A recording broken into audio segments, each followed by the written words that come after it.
Check the description for the following discount codes. If you see my video from the other day where I was showing you how to make this quick release Hotas or flight yoke sort of mount, then you'll need to watch the first 2 minutes of today's video, because this is just like an expansion of what I did the other day, and this video is going to replace that one. If you haven't seen that video, then you'll want to watch the whole thing to see exactly what I've done. So, the end of the last video, we got the mount here, and you had to undo these two handles all the way while supporting the weight, and then take it off, put it to one side, put the handles to one side as well.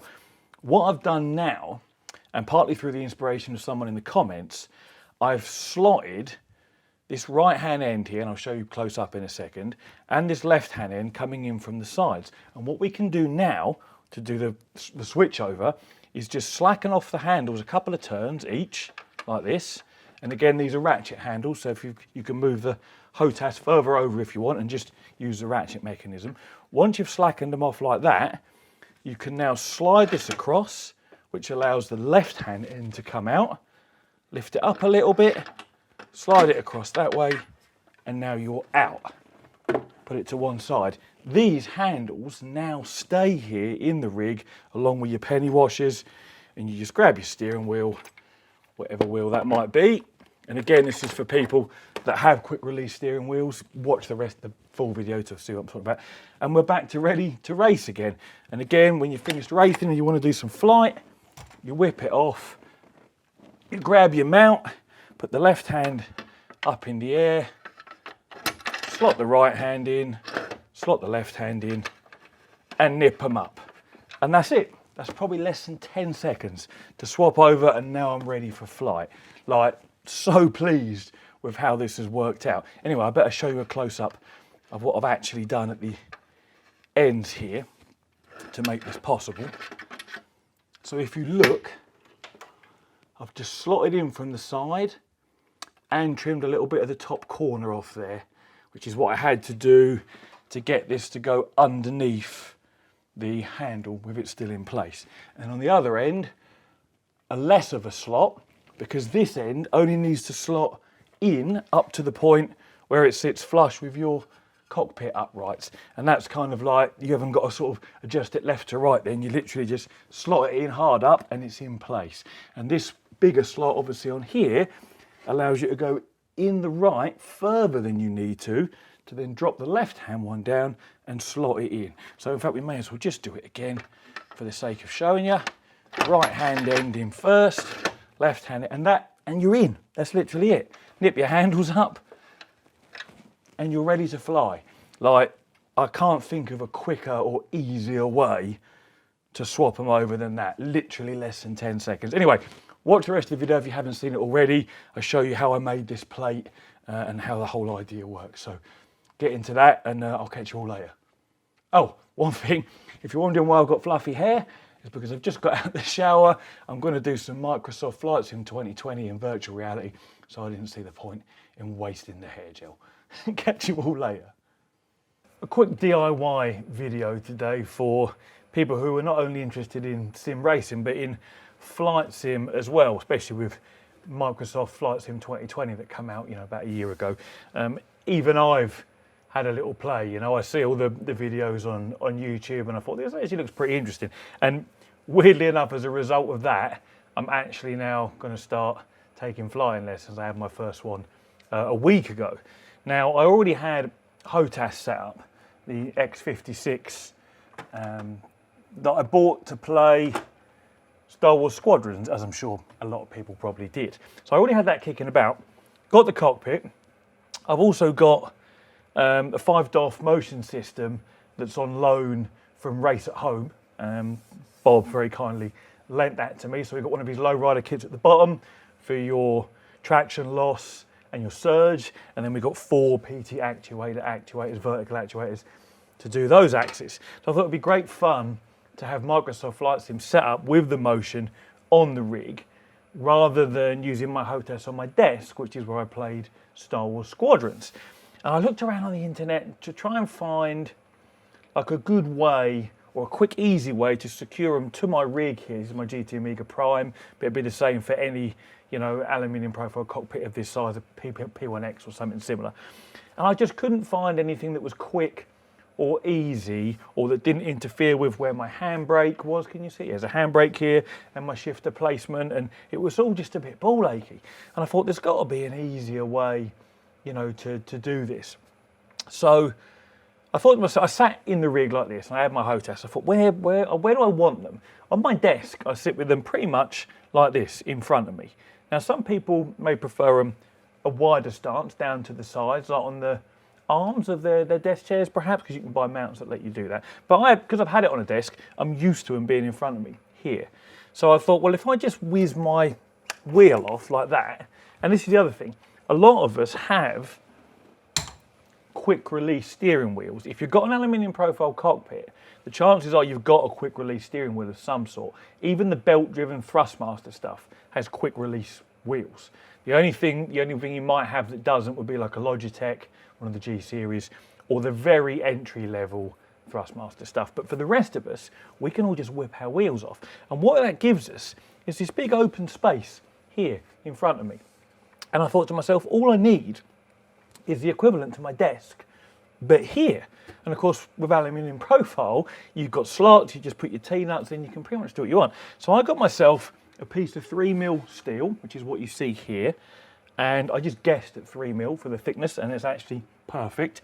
I think any thinner, it'd be a bit wobbly, any thicker, start getting really heavy, but this is just fine as it is. And I measured the width I needed, and I measured the depth of my Hotas, front to back. Added a little bit extra in for clearance, and there was a shop on eBay that will literally cut it to the size you want. And I think this cost me $29.99 cut and delivered. So it just comes as a flat rectangle. I then, for me, because I've got this handbrake here, I actually had to cut this little piece off the edge here. Just grabbed an angle grinder and literally cut that off. And before I did that, I took this sheet of metal, because it comes flat, to my local engineers and just said, can you put a 90-degree bend in the back here? Gave them the measurements. And, you know, literally £10 later, nice neat bend. Now, you could do it yourself if you've got maybe a couple of vices and some mallets and try bending it round, but I just wanted it to be precise and right the first time. So for the sake of 10 quid at my local engineers and 15 minutes of their time to bend it for me, I have a nice bent piece of metal. So all I then had to do was come home, I painted it obviously in black as well, and just drill a hole there, and the same at that end. M8, so 8mm hole. I actually did 8.5mm because drilling things by hand is never going to be that precise. And then I bought a pair of these. They're like ratchet handles, in that they're a handle and they have an inbuilt ratchet mechanism. So not only can you just put them on and spin around with your finger like that, should you encounter an issue where you're hitting your Hotas maybe or something, you can actually push the center in like this, and a ratchet mechanism disengages, allowing you to lift it up and then do it down, and then lift it up and then do it. So that was quite useful. These were about, I don't know, 6 or 7 quid. So a pair of those, pair of penny washers, just to spread the load over the surface that we're bolting to. Pair of T-nuts, one in here and one in here. Now for me, I literally have this sit right above the level of my handbrake on the left hand side here. For me, that's perfect. Obviously for you it may differ, you may not even have a handbrake, but find where you want it. And I call this a DIY quick release. It's quick release in that you have to undo these two handles. You know, it's not the quickest of quick releases, for sure. A bit like, you know, removing the steering wheel is faster, but it's still pretty quickly released as far as I'm concerned. So if you just slide your seat forward, you can just rest it on your legs and then do your left hand one up first. At least that's just the way I'm doing it. I guess you can do whichever one up first you like. I'm doing my left hand one and just nip it a little bit. That was pretty quick, that's in there now. And then your right hand one, obviously you've got your T-nut here. Just lift your leg, get it lined up, and the same thing on this side. Now, what I will say is, once you've got these Once you've got this in a position where you want it, get a little cheapo spirit level, make sure it's level, and if it's not, adjust it accordingly. So my left-hand side needs to come down just a touch. Slacken it off. There we go. Do them up. So yeah, like the ratchet mechanism, because there's nothing there, I can just spin it round and round. If I actually push this in or pull it out, look, I can move it freely. And it doesn't do up or undo until you release it, and then you're engaged again. So useful if you've got clearance issues and whatnot. But nip these up, spirit level showing it's nice and level, and that's it. It's fitted. Now, what I'm going to do, obviously here's my Hotas, and there we are, we're ready for flight. Now what I'm going to do is I've got bolt holes here in this X56, so I'm going to put a couple of bolts in and secure this to the plate. So that I don't have to set them on and off like you just see me do. Not that that's much of a ball ache. But that is literally how quick and easy it is to put it on there with me waffling and showing you how to do it as well. The only other thing I will do that I haven't done yet is put a little bit of glue on the T-nuts that I've got in the upright sections here, so that once I've leveled it using the spirit level, they stay exactly where they are. I won't put so much glue that I couldn't ever take them off if I needed to, but just enough so that when you slacken them on and off to get it in and out, they don't move around and you don't have to get your spirit level out every time. You could put a little mark on your aluminium profile at the top there and there as well to line it up with if you didn't want to put a dab of glue, but I'm going to go with the dab of glue option. So for me, this is now me set up, ready for some Microsoft Flight Simulator. So, speaking of which, let's fire this up. Now I've actually got I've turned on my podium wheelbase, which also means my pedals, clutch, accelerator and brake are all active as well.